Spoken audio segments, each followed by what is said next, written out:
Hallelujah. Praise the Lord. Hallelujah. Praise the Lord. Thank you, Lord Jesus. Hallelujah. Hallelujah. Hallelujah. प्रभु की तारीफ हो, उसकी स्तुति हो। धन्यवाद प्रभु तेरा, तूने इतना किया है। ओ धन्यवाद प्रभु तेरा, तूने इतना दिया है। मांगने से ज्यादा, सोचने से बढ़कर, मांगने से ज्यादा, सोचने से बढ़कर, सब कुछ उत्तम दिया है। ओ धन्यवाद प्रभु तेरा, तूने इतना दिया है। ओ धन्यवाद प्रभु तेरा, तूने इतना दिया है। प्रभु का धन्यवाद देता हूँ एक बार फिर से उसके बड़े अनुग्रह के लिए जो मसीह यीशु में हम में से हर एक के जीवन के ऊपर बना रहा। और हम धन्यवाद देते हैं आज के इस मुबारक दिन के लिए जो प्रभु यीशु के जी उठने का दिन है। हम धन्यवाद देते हैं परमेश्वर ने एक बार फिर से मुझे ये अवसर दिया कि मैं आगरा मसीह मंडली के स्टेज पर आकर प्रभु के वचन की सेवा कर सकूं। सो मैं परमेश्वर पिता का धन्यवाद देता हूं और उसके साथ साथ अपने भाई प्रभु के सेवक अनुपम डेविड सर का भी धन्यवाद देता हूं कि उन्होंने मुझे ये प्लेटफॉर्म दिया है ताकि मैं प्रति सप्ताह सैटरडे और संडे शाम 5 बजे इस पर आकर परमेश्वर के वचन की सेवा कर सकूं। तो प्रभु उनको बहुत आयत से आशीष दे। और साथ ही साथ मैं अपनी बहन सीमा सब लोग के लिए भी धन्यवाद देता हूं जो इस समय हमारे साथ बनी हैं। प्रभु आपको भी बड़ी आशीष दे। आइए हम सब इससे पहले कि परमेश्वर के वचन की ओर चलें, आइए हम एक गीत के द्वारा प्रभु की स्तुति करेंगे। Hallelujah, hallelujah. धन्यवाद यीशु। स्तुति हो प्रभु, आपकी स्तुति हो, तेरी स्तुति हो। आशीष तुझसे चाहते हैं हे स्वर्ग पिता, हम आते हैं।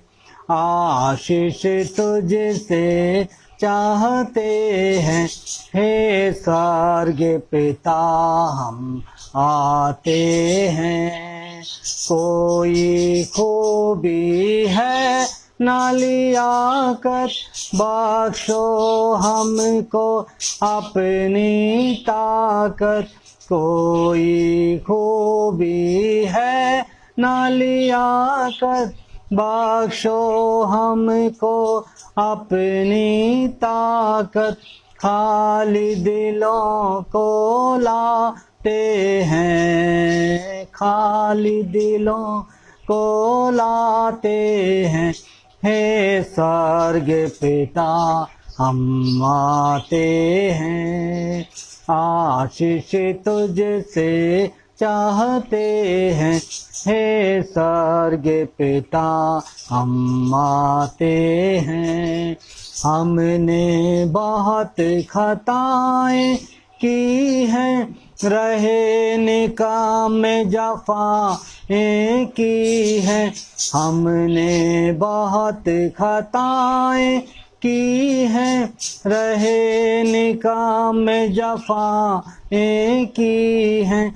शर्म से सर झुक जाते हैं, शर्म से सिर झुक जाते हैं हे स्वर्ग पिता, हम आते हैं। आशीष तुझसे चाहते हैं हे स्वर्ग पिता, हम आते हैं। बंदे को तू कभी ना भूले, दुख सहे दुनिया में तूने, बंदे को तू कभी न भूले। दुख सहे दुनिया में तूने, उसी प्यार को चाहते हैं, उसी प्यार को चाहते हैं। हे स्वर्ग पिता हम आते हैं, आशीष तुझसे चाहते हैं। हे स्वर्ग पिता हम आते हैं। सचमुच में ना कोई खूबी है, ना कोई लियाकत है, लेकिन बस हम अपने खाली दिलों को ही प्रभु के सामने लाते हैं और उससे यही प्रार्थना करते हैं कि अपनी पवित्र आत्मा की सामर्थ्य से, अपनी उपस्थिति से इसको भर दें, ताकि हम सर्वदा आपकी निकटता में बने रहें और हमारे हृदय आपकी बड़ाई करते रहें। आइए हम एक और गीत के माध्यम से प्रभु की स्तुति करेंगे और उससे प्रार्थना के भाव में हम इस गीत को गाएंगे। हमारे बीच में रीटा क्लेमेंट और भाई जॉय टेरेंस हैं। मैं आपका स्वागत करता हूं अपने बीच में बहन और भाई जॉय टेरेंस। प्रभु आपको बड़ी आशीष दे। और आइए हम एक और गीत के द्वारा प्रभु की महिमा करेंगे। रुआ रुआ रुआ रूहे पाक खुदावंद तू आजा, जान जिस्म और रूह में तू बस जा।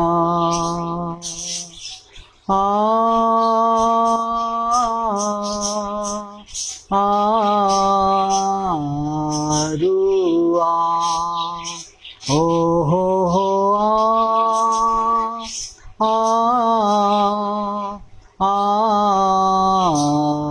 रुआ।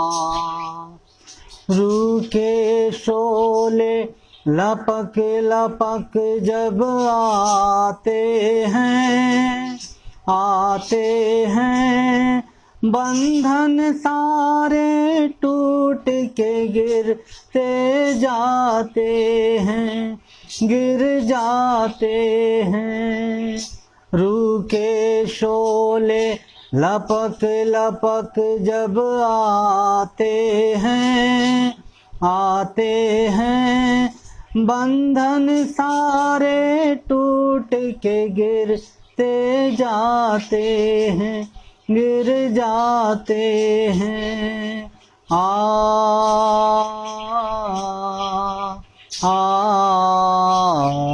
रुआ ओ हो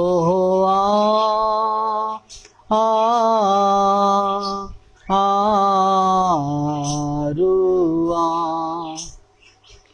बारिश होगी रूहे पाक के बादल से धुल जाएंगे मैल भी मन के अंदर से। बारिश होगी रूहे पाक के बादल से धुल जाएंगे मैल भी मन के अंदर से।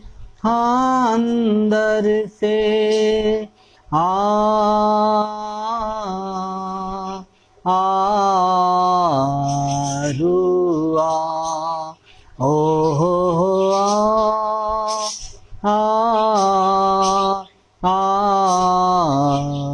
रुआ। रूह की सूरत में जब यीशु आएगा, तहस नहस होगा, शैतान गिर जाएगा, गिर जाएगा। रूह की सूरत में जब यीशु आएगा, आएगा। तहस नहस होगा, शैतान गिर जाएगा, गिर जाएगा।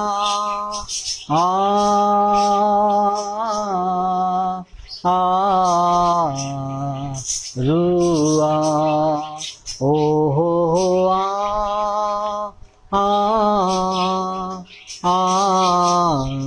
रुआ।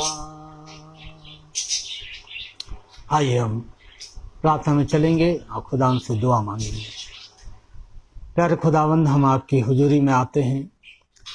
प्यारे खुदावंद, तू जो बड़ा दयालु परमेश्वर है, अनुग्रहकारी और क्रोध करके पछताने हारा परमेश्वर है, जो अपने लोगों के ऊपर से कभी भी अपनी कृपा को, अपनी दया को नहीं हटाता है और सर्वदा प्रभु उनके ऊपर तो अनुग्रह करता हुआ, दया करता हुआ उनसे मुलाकात करता है।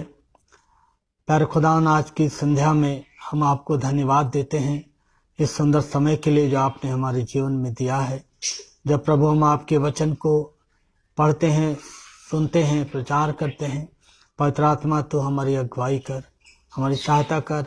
अपने सुनने वालों को आपके हाथों में सौंपते हैं, आपके वचन को आपके हाथों में सौंपते हैं और प्रार्थना करते हैं प्रभु कि आज का वचन, हमारा एक साथ जमा होना, हर एक बातें प्रभु आपको पसंद आए, ग्रहण होने पाएँ और सुनने वालों के लिए आशीष का कारण ठहरने पाएँ। पिता, हम अपने आप को तेरे हाथों में सौंप देते हैं, अपने सुनने वालों को तेरे हाथों में सौंप देते हैं और ये प्रार्थना प्रभु यीशु मसीह करते हैं। हर एक नेटवर्क को, लाइट को प्रभु आप अपने कंट्रोल में ले, हर एक गड़बड़ी से हमें बचाएं। प्रभु यीशु मसीह के नाम से दुआ मांगते हैं, आमीन। प्रभु का धन्यवाद देता हूँ एक बार फिर से परमेश्वर के प्रेम के लिए, उसके अनुग्रह के लिए, उसकी दया के लिए और आज परमेश्वर के वचन के लिए एक बार फिर से मैं धन्यवाद देता हूँ कि परमेश्वर ने मेरे जीवन में ये सुंदर अवसर दिया है कि मैं परमेश्वर के वचन की स्तुति कर सकूं। आइए हम एक भाग बाइबल से पढ़ेंगे जो पाया जाता है यूहन्ना की इंजील उसका 11वां बाब, यूहन्ना की इंजील उसका 11वां बाब और उसकी कुछ आयतों को हम पढ़ेंगे। और यहाँ पर इस तरह से लिखा हुआ है, मरियम और उसकी बहन मार्था के गांव बैतनिया का लाजर नामक एक मनुष्य बीमार था। यह वही मरियम थी जिसने प्रभु पर इत्र डालकर उसके पांव को अपने बालों से पोंछा था। इसी का भाई लाजर बीमार था। अतः उसकी बहनों ने उससे कहला भेजा, हे प्रभु देख, जिससे तू प्रीति रखता है वह बीमार है। यह सुनकर यीशु ने कहा, यह बीमारी मृत्यु की नहीं परंतु परमेश्वर की महिमा के लिए है, कि उसके द्वारा परमेश्वर के पुत्र की महिमा हो। ये परमेश्वर का जीवित वचन है, उसके पढ़े और उसके सुने जाने पर उसकी आशीष हो। आज हम इस भाग में से, जैसा हमने यहाँ पर पढ़ा है कि एक परिवार के बारे में वर्णन है और ये परिवार बाइबल का एक बहुत ही मशहूर परिवार है, जो जिस परिवार में यीशु मसीह अक्सर आया जाया करते थे और रुका करते थे। और ये परिवार जो है यीशु को प्रेम करने के लिए और यीशु की सेवा करने के लिए बाइबल में बहुत ज़्यादा विख्यात है। तो आइए हम आज मार्था के ऊपर, मरियम के ऊपर और लाजर के जीवन के ऊपर विचार करेंगे। मार्था और मरियम के जीवन में बहुत समानता थी और असमानता भी थी और इन दोनों में ही प्रभु यीशु की सेवा करने की भावना की इच्छा कूट कूट कर भरी हुई थी, लेकिन अलग अलग तरीके से। लाजर का जीवन इन दोनों से अलग था। वो अपने लिए जीता था। हम आज इन तीनों के जीवन का अध्ययन करेंगे। अब बिना शंका के देखेंगे इन तीन चरित्रों में मैं और आप कहाँ पाए जाते हैं। तो आइए हम परमेश्वर के वचन की ओर चलेंगे और उसका अध्ययन करेंगे। सबसे पहली बात हम मार्था के बारे में देखते हैं।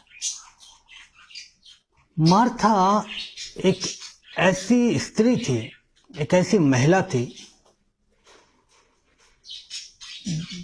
जिसके अंदर सेवा करने का और आदर अतिथि संस्कार करने का गुण पाया जाता था और उसे दूसरों की सेवा करने में बहुत आनंद आता था। और हम यहाँ पर देखते हैं कि मार्था सेवा करने वाली थी, आदर अतिथि सत्कार करने वाली थी और दूसरों की सेवा करने से बहुत आनंदित होती थी। ये एक बहुत अच्छा गुण हम मार्था के जीवन में देखते हैं और आज परमेश्वर हमारे और आपके जीवन में भी इसी तरह के गुणों को देखना चाहता है कि हम परमेश्वर की सेवा करें और हर वो व्यक्ति जो इस संसार में है उसके अंदर इस ईश्वर का वास होता है और परमेश्वर चाहता है कि हम में से हर एक जन इस अतिथि सत्कार का, एक दूसरे का आदर करने का भाव हम में से हर एक के जीवन में पाया जाए।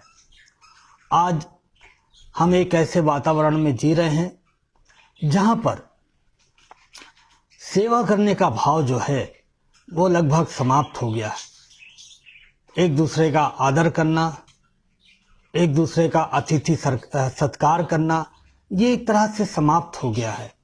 लेकिन मार्था को इन सारे कामों में बड़ा आनंद मिलता था।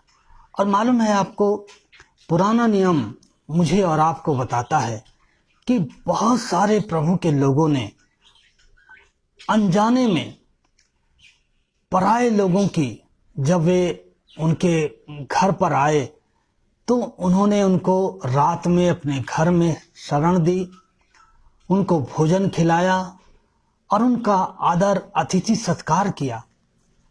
और मालूम है आपको कि अनजाने में ही उन्होंने परमेश्वर की सेवा करी और परमेश्वर का आदर किया और उसका अतिथि सत्कार किया। हम अब्राहम के बारे में यदि देखें तो अब्राहम जो है उसने भी एक बार अनजाने में, जब उसके घर में कुछ लोग आए और अब्राहम ने उनसे विनती करी कि रात बहुत हो गई है, आप लोग यहीं ठहर जाएं, मैं आपके लिए भोजन बनाऊंगा और आप यहीं आराम करें। और अब्राहम ने और सारा ने मिलकर पूरे हृदय से उनकी सेवा करी और अंत में उनको मालूम चला कि वे जो लोग आए हैं वे साधारण लोग नहीं हैं, बल्कि वो परमेश्वर के दूत हैं, वो परमेश्वर हैं। और ये आए और इन्होंने अब्राहम और सारा को क्या दी? आशीष दी। तो खुदा के लोग, जब मैं और आप लोगों की सेवा करते हैं, चाहे हमारा उनसे कोई संबंध है या नहीं है, यदि हम उनके लिए कुछ कर सकते हैं और जब हम करते हैं और उनको हिकारत की नज़र से नहीं देखते हैं, हम उनको आदर की दृष्टि से देखते हैं और उनका आदर और सत्कार करते हैं, ये जानकर कि ये क्या जाने ये परमेश्वर का रूप है, तो परमेश्वर जो है मुझे और आपको बड़ी आशीष देते हैं। तो परमेश्वर चाहता है कि हम और आप एक दूसरे की सेवा करने वाले और अतिथि सत्कार करने वाले हों। और दूसरी बात, ये बात मार्था के अंदर कूट कूट कर भरी हुई थी। दूसरी बात, जहां एक तरफ मार्था के अंदर बहुत अच्छी बात थी, एक बहुत कमजोर क्षेत्र भी उसके जीवन में था, और वो कमजोर क्षेत्र क्या था कि वो सेवा करते हुए बहुत जल्दी घबरा जाती थी। जब यीशु मसीह उसके घर पर आए तो यीशु मसीह कभी भी अकेले सेवा पे नहीं निकलते थे। उनके साथ 12 शिष्य जो उनके थे चुने हुए, वो हमेशा उनके साथ रहा करते थे और एक टीम वर्क हम देखते हैं यीशु मसीह हमेशा करते थे। और जब ये किसी के घर में जाते थे, चाहे वो पतरस की सास का घर हो, चाहे वो मार्था मरियम का घर हो, ये इकट्ठा ही जाते थे। और आज जब मरियम के घर में, मार्था के घर में यीशु मसीह आए हैं तो ये 12 शिष्य भी आए हुए हैं और इतने लोगों को भोजन खिलाना, उनके लिए भोजन बनाना, उनका अतिथि सत्कार करना, ये एक साधारण सी बात नहीं है, बल्कि ये एक बहुत बड़ा काम है। और बाइबल हमें बताती है कि मरियम तो यीशु मसीह के चरणों में बैठ जाया करती थी और वो परमेश्वर के वचन को सुना करती थी। और मार्था, जिसे सेवा करना, आदर सत्कार करना, अतिथि सत्कार करना अच्छा लगता था, वो भोजन बनाने में लग जाया करती थी। लेकिन जब वो भोजन बनाती थी तो वो अक्सर इस काम के बोझ से घबरा जाती थी। उसे इस बात का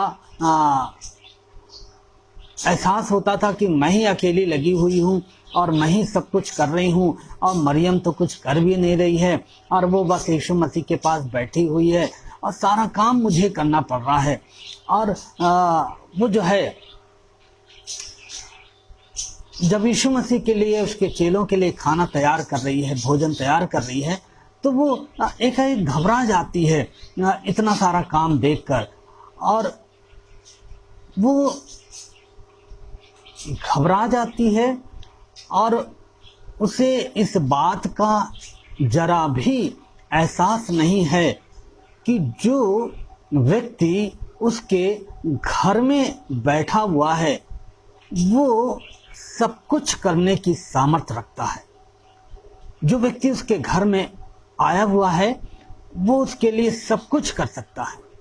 अब्राहम के घर में जब दूत आए तो वो अनहोना काम, जो उनके लिए अनहोना था कि वो इस बुढ़ापे में संतान प्राप्त करें या उसकी प्रतिज्ञा को परमेश्वर से प्राप्त करें, परमेश्वर ने कि जब उन्होंने उस दूत की सेवा सत्कार की तो उन्हें वो असंभव काम को उन दूतों ने उनके लिए करने के लिए कहा। तो मरियम को भी इस बात का एहसास नहीं था कि जो उसके घर में बैठा है वो सब कुछ कर सकता है। मार्था जो है बहुत ज़्यादा उत्तेजित होकर कहने लगी, मेरी इच्छा है कि मैं उसके लिए बहुत अच्छा खाना बनाऊं। ये इच्छा मार्था की थी कि वो प्रभु के लिए बहुत अच्छा खाना बनाए और उसे भोजन बनाने में बहुत आनंद आता था, सेवा करने में बहुत आनंद आता था। लेकिन उसके साथ ही साथ महिलाओं के अंदर एक बात अक्सर देखी गई है कि बहुत सारी महिलाओं के अंदर, चलिए आज हम महिलाओं को नहीं लेते हैं, मार्था की ही बात करते हैं। मार्था के अंदर एक बहुत ज़्यादा इस बात का घमंड था कि वो बहुत अच्छा भोजन बनाती है, वो बहुत स्वादिष्ट भोजन बनाती है और वो चाहती थी कि सारे जो लोग हैं उसके बनाए हुए भोजन की क्या करें, तारीफ करें कि वो कितना अच्छा खाना बनाती है। और वो इस उद्देश्य को लेकर शायद वो लोगों की सेवा और उनका आदर सत्कार किया करती थी, उनके लिए भोजन बनाया करती थी कि लोग उसकी तारीफ करें कि वो बहुत अच्छा खाना बनाती है। और उसे इस बात का बड़ा घमंड था, लेकिन वो इस बात को भूल गई थी कि वो जो उसके घर में बैठा हुआ है, यदि वो एक बार अपने सरदूतों को आज्ञा दे तो उसके जो सरदूत हैं वो एक से एक स्वादिष्ट भोजन जो है वो एक पलक झपकते में वहाँ पर उपलब्ध करा सकते हैं। खुदा के लोगों, जब मैं और आप प्रभु की सेवा करते हैं तो बहुत बार हमारे और आपके जीवन में भी बहुत बार गर्व होता है, घमंड होता है कि हम जो प्रभु की सेवा कर रहे हैं, हमसे अच्छी प्रभु की सेवा कोई नहीं कर सकता है, और हम पूरे मन से, पूरी लगन से प्रभु की सेवा कर रहे हैं, और हम चाहते हैं कि लोग हमारी प्रशंसा करें, हमारी तारीफ करें। और जब लोग हमारी प्रशंसा और तारीफ नहीं करते हैं, हम बहुत बार बुझ जाते हैं, बहुत बार निराश हो जाते हैं। लेकिन प्रशंसा करना, तारीफ करना, उसका एक समय होता है। उदाहरण के लिए, जब मैं नया नया प्रभु में आया और जब मुझे प्रार्थना करने के लिए कहा जाता था या मैसेज देने के लिए कहा जाता था, और जब मैं प्रार्थना कर चुकता था, मैसेज बोल चुकता था, तो मैं मन ही मन ये कल्पना करता था या अभिलाषा करता था कि सारे लोग जो हैं वो मेरे जो मैंने वचन बोला है उसकी प्रशंसा करें, उसकी तारीफ करें। और तो मैं बड़ा निराश हो जाता था। देखिए, प्रशंसा करना एक बहुत अच्छा गुण है, लेकिन ये प्रशंसा उस समय तक अच्छी है जब आप नए नए हैं, जब एक बच्चा छोटा होता है और जब माता पिता उसको कुछ काम करने के लिए देते हैं और जब वो कार्य को करता है तो माता पिता उसकी बहुत तारीफ करते हैं, बहुत उसकी प्रशंसा करते हैं, और इससे बच्चे का उत्साह बढ़ता है। लेकिन एक समय आता है कि हम इससे ऊपर उठते हैं, और जब हम बड़े हो जाते हैं तो बहुत बार लोग प्रशंसा करें या ना करें, हमें उससे कोई लेना देना नहीं होता है, और हमें ना उसकी अभिलाषा होती है। लेकिन ये जो मार्था है, इसके मन में यह अभिलाषा बड़ी कूट कूट कर भरी हुई है कि लोग मेरे खाने की तारीफ करें और मेरी प्रशंसा करें। इसी तरह से जब हम सेवा में आते हैं तो हम भी कभी कभी हमारी जो सेवा होती है वो सिर्फ इसीलिए होती है कि हमारा बड़ा नाम हो, लोग हमारी प्रशंसा करें, लोग हमें चाहें, लोग हमारे बारे में बातचीत करें, और हम इन्हीं सारी बातों की अभिलाषा को लेकर हम क्या करते हैं, प्रभु की सेवा को करते हैं। लेकिन हम इस बात को भूल जाते हैं कि परमेश्वर के हाथों में हमसे और आपसे कहीं अच्छे और काबिल लोग हैं जिन्हें वो लेकर हमारे स्थान पर इस्तेमाल कर सकता है और अपनी महिमा करवा सकता है। और हम इस बात को भूल जाते हैं, लेकिन ये परमेश्वर का अनुग्रह है कि वो हम जैसे मिट्टी के बर्तनों को अपनी महिमा के लिए क्या करता है, इस्तेमाल करता है। तो परमेश्वर हमसे चाहता है कि जब हम सेवा कर रहे हैं तो हम इस बात की अभिलाषा ना रखें कि लोग हमारी प्रशंसा करें, बल्कि हमारा उद्देश्य जो है वो ये हो कि हम जो कुछ भी करें उसके द्वारा हमारे प्रभु की महिमा हो। लेकिन मार्था के जीवन में ये एक बहुत ही कमज़ोर क्षेत्र था कि वो अपने पाक विद्या पर, खाना बनाने की विद्या पर बहुत घमंड करती थी, और वो चाहती थी कि लोग उसकी तारीफ करें। लेकिन वो भूल गई थी कि वो जिसके लिए खाना बना रही है वो एक पलक झपकते में उससे कहीं स्वादिष्ट भोजन अपने सरदूतों को आज्ञा देकर वहाँ पर उपलब्ध करा सकता है। तीसरी बात, मार्था को इस बात का एहसास नहीं था कि जिस शारीरिक भोजन के लिए वो इतना ज़्यादा परिश्रम कर रही है, इतना ज़्यादा मेहनत कर रही है, वो भोजन इतना ज़रूरी नहीं है जितना आत्मिक भोजन जो हमें परमेश्वर से प्राप्त होता है। मनुष्य जो है वो जीवन भर शारीरिक भोजन की बहुत ज़्यादा चिंता करता है, और वो जीवन भर अपने शरीर के लिए भोजन को इकट्ठा करने में, उसको प्राप्त करने में बहुत सारे कार्य करता है और जीवन भर अपनी शरीर की आवश्यकताओं को पूरा करने के लिए वो परिश्रम करता रहता है। लेकिन वो अपने जीवन में ये भूल जाता है कि उसके अंदर एक और व्यक्ति पाया जाता है जिसे हम आत्मा कहते हैं, जिसे हम जो परमेश्वर है, और उसकी भी अपनी एक डिमांड है कि हम आत्मा के बारे में विचार करें। हम बहुत बार अपने बच्चों के बारे में चिंता करते हैं और घर में जब छोटी छोटी चीज़ें समाप्त हो जाती हैं, आज गैस ख़त्म हो गई, आज तेल ख़त्म हो गया, तो हम बहुत चिंता करते हैं।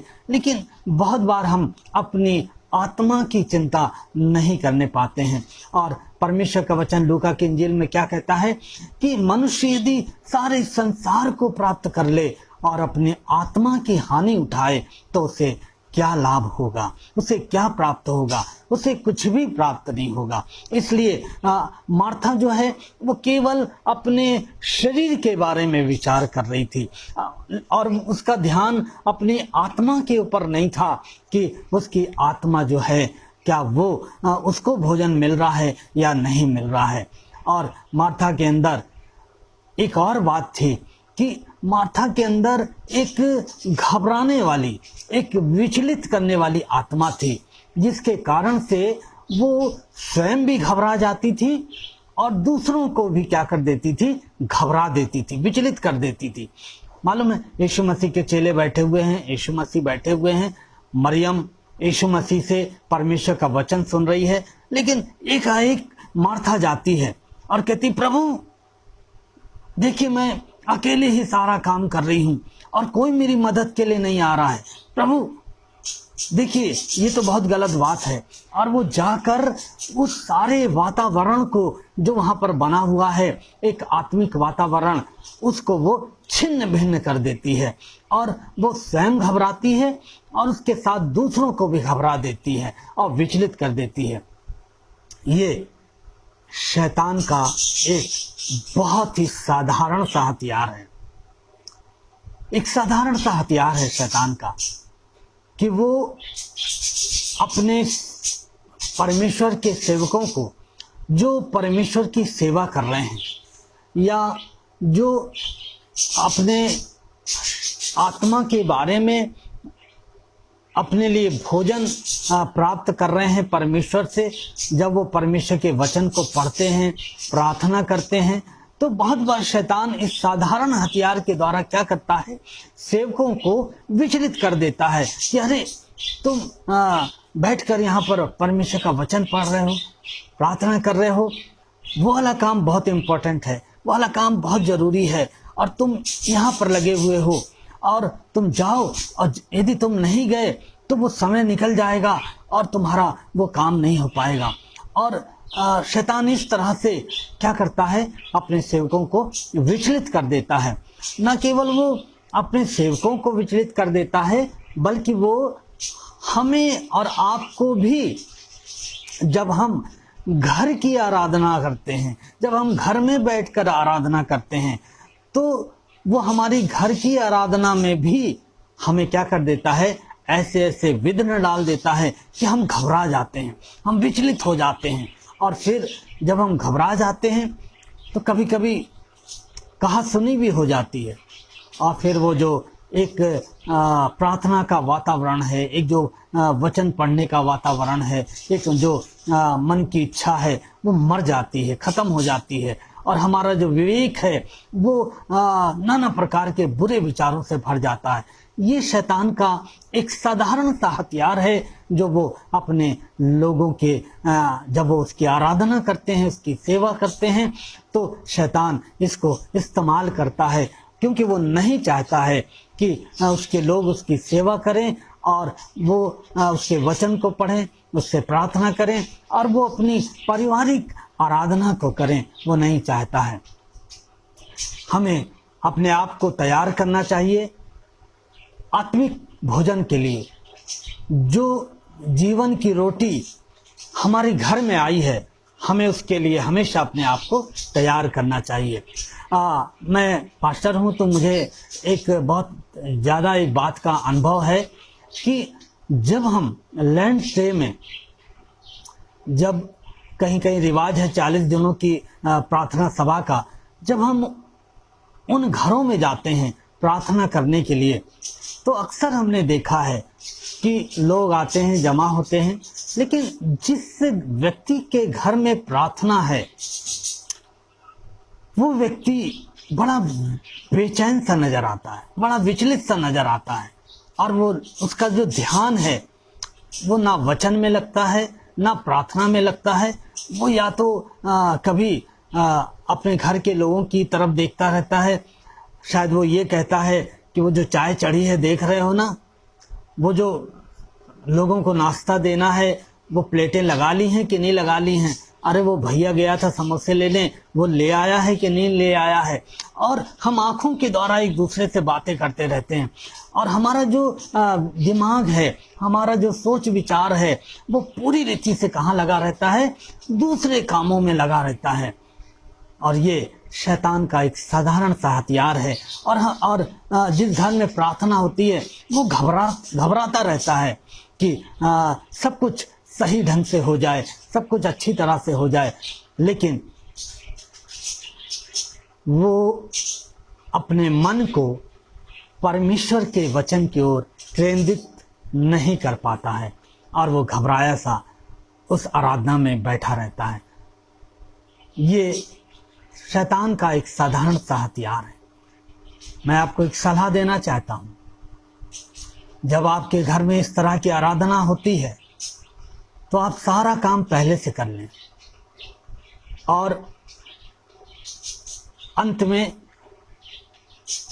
यदि आप चाय सर्व करने वाले हैं अंत में, तो आप किसी एक व्यक्ति को इसका कार्यभार सौंप दें और वो उस कार्य को करे। आप जो हैं अपने ध्यान को, अपने मन को परमेश्वर के वचन की ओर लगाएं, और जरा भी विचलित ना हो। प्रभु सब कुछ आपके लिए अच्छा करेगा। लेकिन मार्था जो थी वो घबरा जाती थी। आइए हम एक और बात मार्था के जीवन में देखेंगे। मार्था न केवल घबरा जाती थी, न केवल वो अपनी वजह से दूसरों को विचलित कर देती थी, दूसरों को घबरा देती थी, लेकिन मार्था जो है बड़ी आशाहीन स्त्री थी और विश्वास में बहुत ज़्यादा कमज़ोर थी। मार्था ये केवल भविष्य की आशा रखती थी, केवल ये भविष्य की आशा रखती थी। बाइबल बताती है कि जब इसका भाई लाजर मर गया और जब यीशु मसीह ने कहा कि तेरा भाई जी उठेगा, तो मार्था ने यीशु को क्या उत्तर दिया?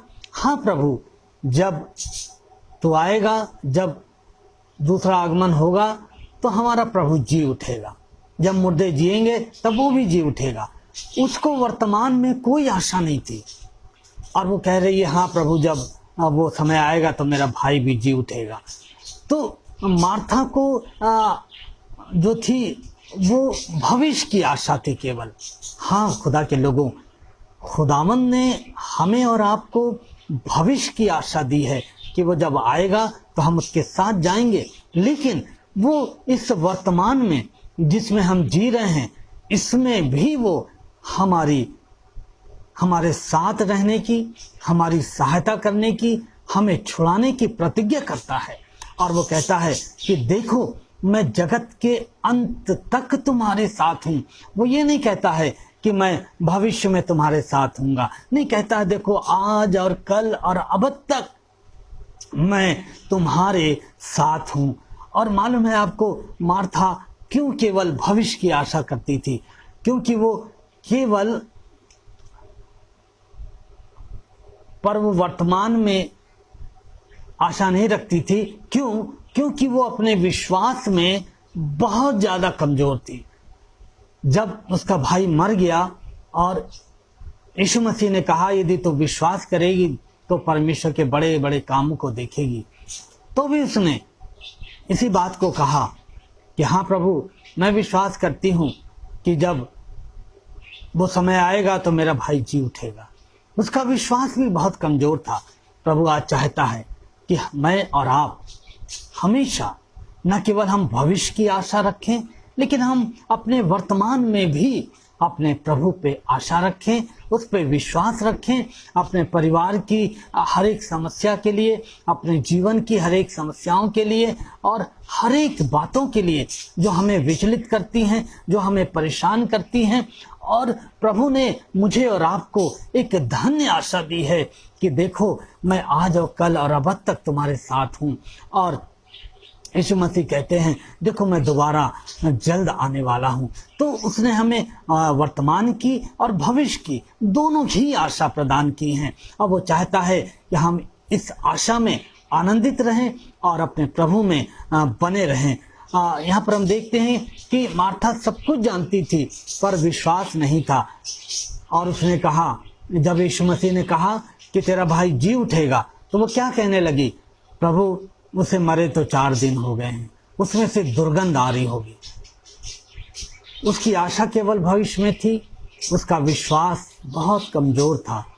लेकिन यीशु मसीह 40 पद में क्या कहते हैं कि यदि तो विश्वास करेगी तो परमेश्वर की महिमा को देखेगी। खुदा के लोगों, मैं और आप भी कभी कभी इस संसार में रहते हुए बहुत बार इसी रीति से विचलित हो जाते हैं, परेशान हो जाते हैं।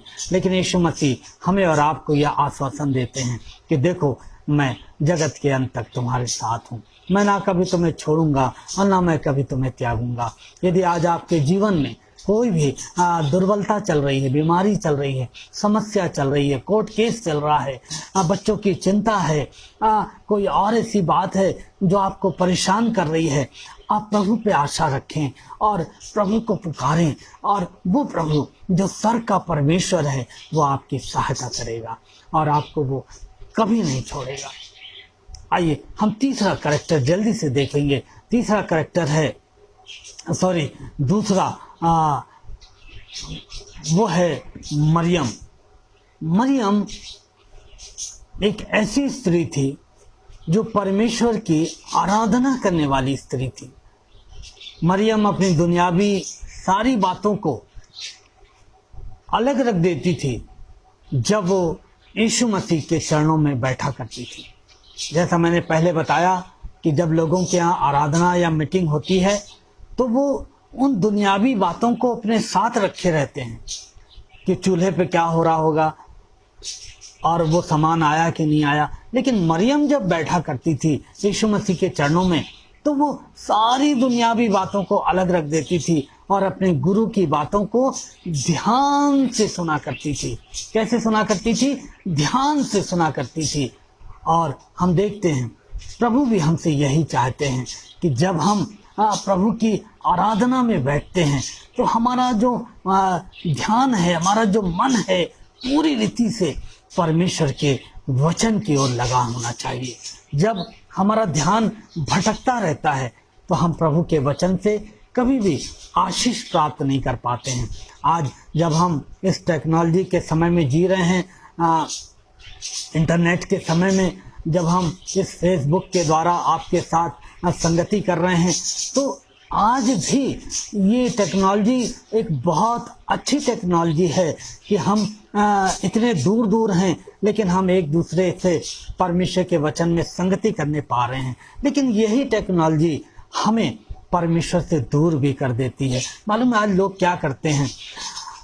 वो एक पेज पर जाते हैं, 2 मिनट वहाँ पर ठहरते हैं, 2-4 अच्छे कमेंट डालते हैं और फिर वो तुरंत वहाँ से उड़कर दूसरे पेज पर चले जाते हैं और फिर वहाँ पर 5 मिनट बैठते हैं, 2-4 कमेंट करते हैं और फिर वो उड़कर तीसरे पेज पर चले जाते हैं। और वो किसी को नाराज करना नहीं चाहते, वो सबको खुश करना चाहते हैं। खुदा के लोगों, आप केवल परमेश्वर को प्रसन्न करिए। आप जब परमेश्वर के वचन को सुनते हैं, या तो आप उस पेज पर मत आइए, और यदि आते हैं तो परमेश्वर के वचन को पूरा सुनिए, तभी आपको आशीष मिलेगी। यूं कूदने फानने से हमें कभी भी परमेश्वर से कोई आशीष नहीं मिलेगी। हाँ, हम मनुष्य को प्रसन्न कर सकते हैं कि वो हमारे चाचा का पेज है, वो हमारी आंटी का पेज है, हम उस पे जाएंगे, हम इस पे जाएंगे, और इस तरह से हम मनुष्य को प्रसन्न करने की कोशिश करते हैं, लेकिन हमें उससे कोई आशीष नहीं मिलती है। और खुदा चाहता है कि हम मनुष्यों को प्रसन्न करने वाले नहीं, बल्कि अपने परमेश्वर को प्रसन्न करने वाले हों, और वो आशीष जो उसने हमारे लिए आज रखी है, हम इसको आज प्राप्त करें। तो खुदा हमें ये भी सिखाना मांगता है कि जब हम खुदा के वचन को सुनते हैं तो सारी दुनियावी बातों को किनारे कर दें। और हम देखते हैं कि मरियम के अंदर दूसरी एक और बहुत सुंदर बात थी, और वो बात थी कि उसकी आराधना में न केवल वो पूरा ध्यान परमेश्वर के वचन में लगाती थी, पूरे मन से प्रभु के चरणों में बैठती थी, बल्कि उसके आराधना में एक बलिदान था। हमारे और आपकी आराधना में भी बलिदान होना चाहिए, क्योंकि परमेश्वर को ये भाता है। पहले धन्यवाद का बलिदान परमेश्वर को चढ़ाया जाता था, स्तुति का बलिदान, लेकिन जब प्रभु यीशु मसीह आया तब जो प्रभु के लोग हैं वो उसको धन्यवाद और स्तुति का बलिदान चढ़ाने लगे। और प्रभु हमारे और आपके जीवन से चाहता है कि हम उसको हमेशा स्तुति का और धन्यवाद का बलिदान चढ़ाते रहें, क्योंकि यही बलिदान परमेश्वर को भाता है। मालूम है, मरियम जब यीशु मसीह की आराधना करने के लिए आई तो उसका जो बलिदान था वो बहुत ही बहुमूल्य था, क्योंकि लिखा हुआ है कि एक वो बहुत ही बहुमूल्य इत्र लेकर आई और उसने उस इत्र को प्रभु के चरणों में उंडेल दिया। उसकी आराधना में कोई मिलावट नहीं थी, किसी तरह का दिखावा नहीं था, बल्कि वो बड़े ही साधारण तरीके से उसने प्रभु की आराधना करी और उसको बलिदान चढ़ाया। मालूम है, खुदा के लोगों, यहूदी समुदाय में उस समय एक प्रथा हुआ करती थी कि जो कुंवारी लड़कियां हुआ करती थी वो अपनी पॉकेट मनी को जमा किया करती थी, और जब उनका विवाह होता था तो वो उस पॉकेट मनी से एक बहुत महंगा वाला इत्र अपने दूल्हे के लिए खरीदा करती थी, और पहली रात में वो उस इत्र को अपने दूल्हे के ऊपर डाल दिया करती थी। तो हम यहाँ पर देखते हैं कि मरियम ने अपने इस आत्मिक दूल्हे के ऊपर अपना वो सब कुछ जो उसके पास पाया जाता था, जो उसके पास था, जो बहुत कीमती था, वो सब कुछ उसने लाकर प्रभु के चरणों में खाली कर दिया। तो हम देखते हैं कि उसकी आराधना में एक बलिदान था, और उसने एक बहुत ही उत्तम बलिदान कि उसका ये बलिदान जो है, हमारा विश्वास है कि यीशु मसीह ने उसको ग्रहण किया है। और हम देखते हैं कि उसकी जो आवश्यकता थी मरियम की, मार्था केवल अपने शरीर की आवश्यकता के बारे में सोचा करती थी, लेकिन मरियम की जो आवश्यकता थी वो रूहानी थी, वो आत्मिक थी, और जो उसका चुनाव था वो एकदम सही चुनाव था कि उसने उस उत्तम भाग को चुना जो उसकी आत्मा के लिए लाभदायक था, जो उसकी आत्मा को बचा सकता था। और इसीलिए प्रभु यीशु मसीह ने क्या कहा कि मरियम ने अच्छे भाग को चुन लिया है। मरियम ने उस अच्छे भाग को चुन लिया कि उसने अपने शरीर की चिंता ना करते हुए अपनी आत्मा के बारे में चिंता करी, और वो प्रभु से लिपटी रहती थी, प्रभु के वचन में बनी रहती थी, और सर्वदा उसकी आराधना किया करती थी। मरियम जानती थी कि उसकी आवश्यकता आत्मिकता में बढ़ना है, और उसने इस समय को परमेश्वर के चरणों में बैठने के लिए चुना।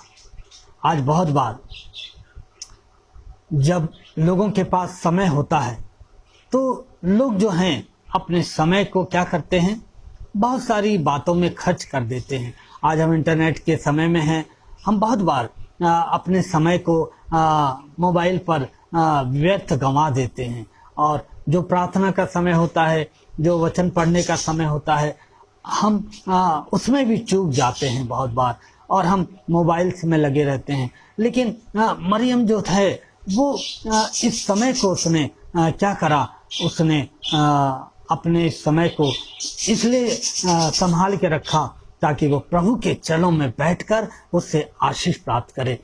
मरियम का प्रेम पवित्र था, बिना मिलावट के था।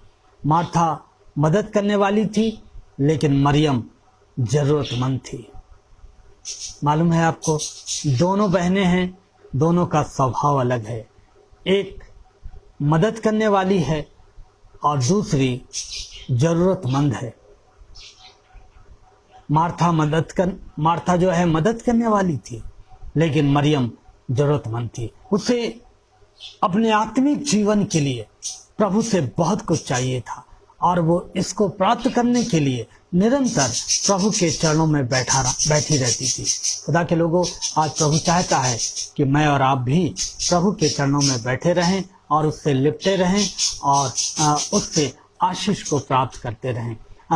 समय हो गया है, एक और किरदार रह गया है लाजर का। इसको हम आने वाले रविवार में देखेंगे कि लाजर के जीवन को जब हम देखते हैं तो हम अपने आप को उसमें कहाँ पाते हैं। आज हमने मरियम को और मार्था के जीवन को देखा। आज हम इन दोनों के जीवन में अपने आप को कहाँ पाते हैं। आज हमें इस बात को जांचना है और प्रभु से प्रार्थना करनी है कि प्रभु आप मेरी सहायता करें, ताकि हम हमारे अंदर वो सारे गुण आने पाएं जो आप चाहते हैं, और साथ ही साथ हम केवल अपने शरीर की चिंता ना करें, बल्कि अपनी आत्मा के बारे में भी विचार करें, क्योंकि यही आत्मा है जिसे एक दिन परमेश्वर के समक्ष खड़ा होना है। और प्रभु चाहता है कि जो समय उसने हमें दिया है, जो जीवन उसने हमें दिया है, इस जीवन में रहते हुए ही हम अपने इस कार्य को पूरा कर सकें और प्रभु के आगमन पर हम तैयार पाए जा सकें, ताकि हम उसके साथ जाने वाले हो सकें। जो लोग हमारे साथ बने रहे, हम धन्यवाद देते हैं चट्टी बहन के लिए जो इस समय हमारे साथ हैं, और जितने लोग हमारे साथ बने रहे, हम खास तौर से धन्यवाद देते हैं अपने भाई जॉय टेरेंस के लिए, और धन्यवाद देते हैं हम साथ ही साथ एक और भाई हैं जो हमारे साथ बने रहे शुरू से अंत तक। प्रभु भाई आपको बहुत आशीष दे और आपको अपने आशीष में बढ़ाता ले जाए। आइए हम प्रार्थना करें। हमारे जीवित और सामर्थ्य परमेश्वर पिता, हम आपके वचन के लिए आपको धन्यवाद देते हैं। आज की शाम में आपने अपने वचन के द्वारा हमें आशीष दी है, हम धन्यवाद देते हैं। अपने वचन की रक्षा करें और जैसा आपने हमें सिखाया है वैसा हम चलने पाएं और आपकी सेवा करने पाएं। पिता, आप एक एक को आशीष दीजिएगा। हम सारे नेटवर्क के लिए, लाइट के लिए, पवित्र आत्मा आपकी अगुवाई के लिए धन्यवाद देते हैं, और आगरा मसीह मंडली के इस पेज के लिए धन्यवाद देते हैं। हमारे भाई अनुपम डेविड सर के साथ हों, बहन शबनम जी के साथ हों, उनके बच्चों के साथ हों, और प्रभु उनके हर एक कार्य सेवा के ऊपर आपकी बड़ी आशीष होने पाए। बड़े धन्यवाद के साथ, अविश्वास के साथ ये प्रार्थना प्रभु यीशु मसीह के नाम से मांग लेते हैं। आमीन आमीन। आप सबको जय मसीह की। प्रभु आपको बड़ी आशीष दे। प्रभु ने जीवन दिया तो हम अगले सप्ताह फिर मिलेंगे। आप सबको जय मसीह की। Thank you very much.